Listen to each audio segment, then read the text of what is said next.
I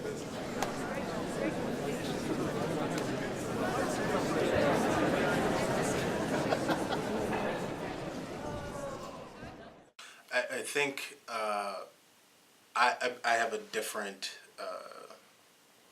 understanding of that because our culture is a little bit different. You know what I mean? Because like being black male, I kind of have different things that come into agreement when it comes to how I have to define it.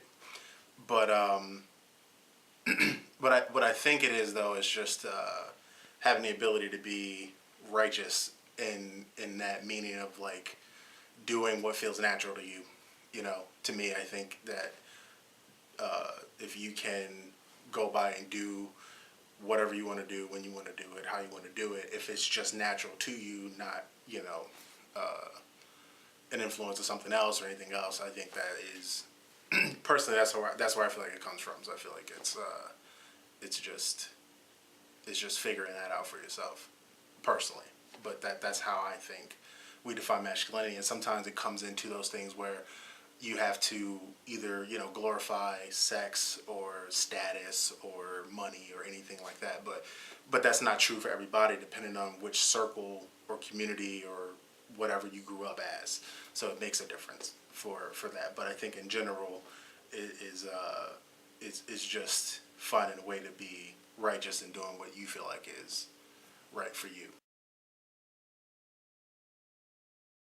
It comes back to that righteousness thing. I've always kind of looked at it as not doing anything that's uncomfortable to me, just in my general nature. So what developed that nature, I'm not quite sure of. I mean, it could be my lived experiences. It could be what I've been taught or what I've seen, what I've observed, all those different things like that. But for me, it's just personally, it's just me trying to stay true to myself. You know what I mean? So I really don't entertain people telling me that I have to deviate from something. Like you hear, like for example, and it's a goofy thing, but you hear people say like there a couple years ago, like pink was a color that was like, okay, real men wear pink, and it's like, well, I'm not really comfortable wearing pink. Whatever it is, that's perfectly fine. I don't knock anybody for doing it, but I'm not going to be told I'm not what I feel like I am because I just choose not to do it. You know what I mean? It's just little things like that. I just make sure I don't fall into that trap. You know, but that's how I define my masculinity. It's just being able to do what's natural and in spite of whatever.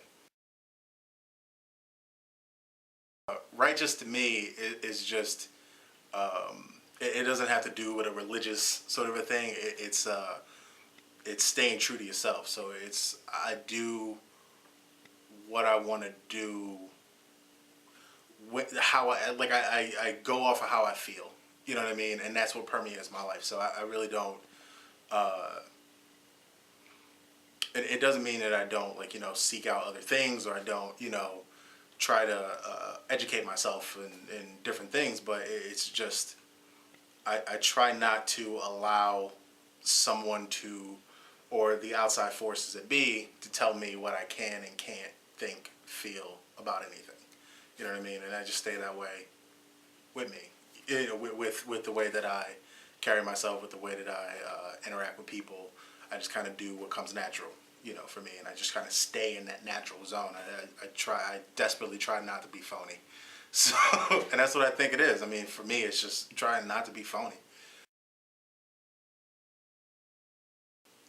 I learned about gender mostly through like having my dad in the house. He was I kind of learned about it from what it meant to be a man or what it meant to be male. I kind of collaged it a little bit because having my dad in the house, he's a strong, silent type, and I would see the way he would interact with my sisters or my mother, and and that gave me one way of being. You know what I mean? The other sides came. I was a huge comic book fiend when I was a kid. I read comics all the time, and big X-Men fan. And so as I read through comics and I was storing up all those different things like that, my comic book characters became some of the role models. So like Cyclops gave me the strong vocal leader, side, and I was like, okay, you can be that. Beast gave me you know, the bookish, smart guy that could still kick ass, and it was like that dude. So he gave me that, and then, Gambit, another one of my favorites. He gave me the suave, debonair sort of, ladies' man kind of a thing, which is another, aspect of masculinity that a lot of people hold as one of the main reasons, one of the main archetypes of what it means to be that, but it was just one part, and of course, like, everybody loved Wolverine. Like, Wolverine gave me the, fuck the rules, I'll do whatever I want to, but I still can be a nice guy, So I collaged them all of that. So I realized as a kid that I didn't have to be one. I could be any of those things and just use them whenever I felt like I needed it. And when it came down to female or femininity, it was I grew up in a house with two sisters and my mother, and it just came down to, and I had a lot of female friends growing up. It just came down to, I would see the way that they would do things, and I'm like, I can't do that. It just wasn't right for me. It didn't feel right for me to try to even do those things. So that was kind of how I learned about gender from base level. One of the things that I like or enjoy about masculinity, I mean, it is kind of the privileges. I kind of enjoy the animal that I am. Like, it's the nonverbal stuff, that the interacting with other guys. I actually enjoy the competition, like, because there's a need to compete, and I enjoy I enjoy competition. I enjoy competing with other dudes, but it's not always, physical fighting, and sometimes it is that, but but sometimes it's just, competing through sports or video games, or just, debating over stupid stuff. It doesn't matter, but I enjoy that sort of camaraderie. So and some of the privileges that come along with it, I can't say that I hate them. I mean, that's what that's all I've grown up knowing. So it's, so it seems natural to me in a way. It's that righteousness. So I just kind of, like, I live by that, and I don't really try to make myself feel bad for it. You know what I mean? So, because it's, it is what it is. What I don't like is that the in that same makeup of male interaction, the importance that we put onto sex and sexual conquest, and all those different things. That's one of the things that I don't really care for, because I just get sick of hearing dudes talk about getting women or hooking up with women as, like, the cornerstone of their match. It's like, dude, come on now. Like, there's other things that you can focus on, but it doesn't mean that,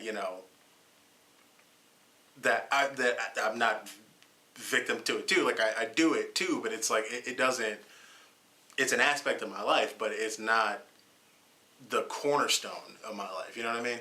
So that's one of the things that just bugs me. It's how much we expect among each other to put out to get access to sex. It's annoying a little bit.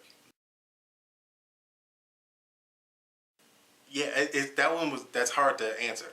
It really is, because it's so just tightly wound up into how I perceive myself in all forms of, and all of the different compartments that make up sexuality. It's my masculinity or whatever. It comes into play in all of those different things. You know what I mean? And it comes back to that righteous thing. It's, I just kind of go with what I feel like doing at that point in time. For me personally, I do what I feel like is right for me at that point, when you look at it sexually, be it the way I identify myself, the way I dress, whatever kind of sexual behaviors I do, whatever, it's just whatever, it's just whatever I feel like, and it's really cerebral in that way, so it's difficult to expound upon that, but yeah, I mean that's kind of how it plays out for me. I think it might actually line up pretty typically for people. I think people would look at me and be like, okay, that's, they know what I am just by seeing me. And I am that. So it just lines it up. It's rather boring, I would think, because it's, okay, this is a dude who, he's probably a straight guy. He's probably, and it's, and I'm into those things. So it's a nail on the head, really. I'm kind of a slam dunk when it comes to sizing me up and figuring out what I'm about in a way.